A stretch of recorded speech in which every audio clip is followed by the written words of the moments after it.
வணக்கம். இன்றைக்கி நம்ம பார்க்க போகிற சமையல் ஒரு அருமையான கொண்டக்கடலை குருமா எப்படி செய்யலாங்கிறத பார்க்கலாம். அதில் எல்லாமே வெங்காயம் தக்காளிலாம் அரைச்சி விட்டுருக்கிறதுனால நல்ல வாசனையாகவும் இருக்கும். வாங்க எப்படி செய்யலாங்கிறத பார்க்கலாம். ஒரு மிக்ஸி ஜார் எடுத்துக்கலாம். இதில் பார்த்திங்கன்னா ஒரு 10 சின்ன வெங்காயம் சேர்த்துக்கலாம். அதோடவே ஒரு 2-3 துண்டு பட்டை சேர்த்துக்கலாம். 1 டீஸ்பூன் சோம்பு சேர்த்துக்கலாம். அதே மாதிரி ஒரு தக்காளியில் பாதி சேர்த்துக்கலாம். ஒரு 3 டேபிள் ஸ்பூன் வர மாதிரி துருவின தேங்காய் சேர்த்துக்கலாம்.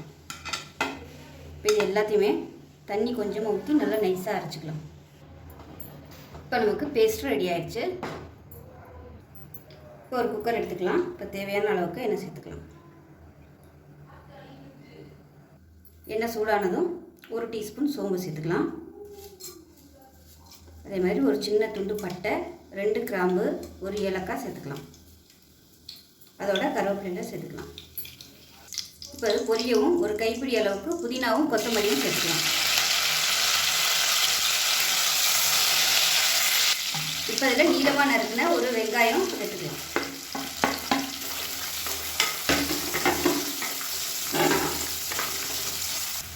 உப்பு கொஞ்சமாக சேர்த்துக்கலாம்.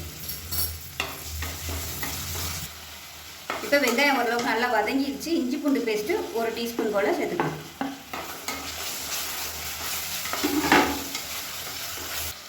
இஞ்சி பூண்டு பேஸ்ட்டு வதங்கினதும் ஒரு தக்காளியில் பாதி சேர்த்துக்கலாம். ஒரு தக்காளி அரைக்கிறதுக்கு ஒரு தக்காளி நறுக்கியிருக்கேன் பாதியாக. இப்போ இந்த தக்காளியோடவே 1.5 டேபிள் ஸ்பூன் மிளகாத்தூள், 1 டேபிள் ஸ்பூன் தனியாத்தூள், 1/4 டேபிள் ஸ்பூன் மஞ்சள்தூள் சேர்த்துக்கலாம். அந்த எண்ணெயிலே வதக்கி விட்டுக்கலாம். இப்போ இது எல்லாமே நல்லா வதங்கிடுச்சு. இப்போ நம்ம அரைச்சி வச்சுருக்க அந்த பேஸ்ட்டையும் சேர்த்துக்கலாம். பேஸ்ட்டையும் சேர்த்துட்டு நல்லா எண்ணெய் பிரிஞ்சு வர அளவுக்கு வதக்கிக்கணும். இப்போ பாருங்கள், பேஸ்ட்டு சேர்த்துட்டு நல்லா எண்ணெய் பிரிஞ்சு வர ஆரம்பிச்சிருச்சு. இந்த ஸ்டேஜில் 1 கப் அளவுக்கு கொண்டக்கடலை வேக விட்டு எடுத்து வச்சுருக்கிறேன். உப்பு போட்டு இப்போ அந்த தண்ணியோடு அப்படியே சேர்த்துக்கலாம். சேர்த்துட்டு அதிலேருந்து கொஞ்சமாக ஒரு கைப்பிடி அளவுக்கு கொண்டக்கடலை மிக்சியில் போட்டு 1-2 அடித்து வச்சுருக்கேன். இதையும் சேர்த்துக்கலாம். இது நல்ல ஒரு திக்னஸும் கொடுக்கும், டேஸ்ட் நல்லாயிருக்கும். அந்த கொண்டக்கடலையோட ஃப்ளேவர் பார்த்திங்கன்னா நல்லா அந்த கிரேவியில் நல்லா கிடைக்கும். இப்போ இது எல்லாத்தையுமே நல்லா கலந்து விட்டுக்கலாம். கலந்து விட்டுட்டு தண்ணி சூடு பண்ணிவிட்டு சேர்த்துக்கோங்க. தண்ணி நல்லா சூடாகிடுச்சு. கிரேவி எவ்வளோ தேவையோ, அதாவது குருமா எவ்வளோ தேவையோ அதுக்கு தகுந்த மாதிரி தண்ணி சேர்த்துக்கலாம்.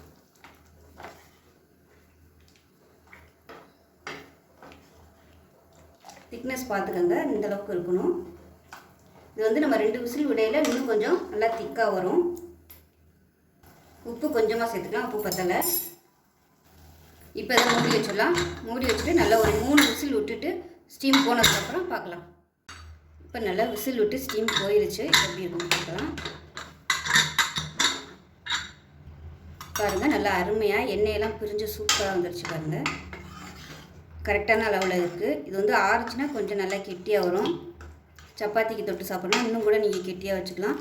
இட்லி தோசைக்குனா இந்த அளவுக்கு இருந்தால் போதும். ரொம்ப டேஸ்ட்டாக இருக்கும், நல்ல வாசனையாகவும் இருக்கும். ஸோ வித்தியாசமான வெள்ளை கொண்டை கடலை குருமா ரெடி ஆயிடுச்சு.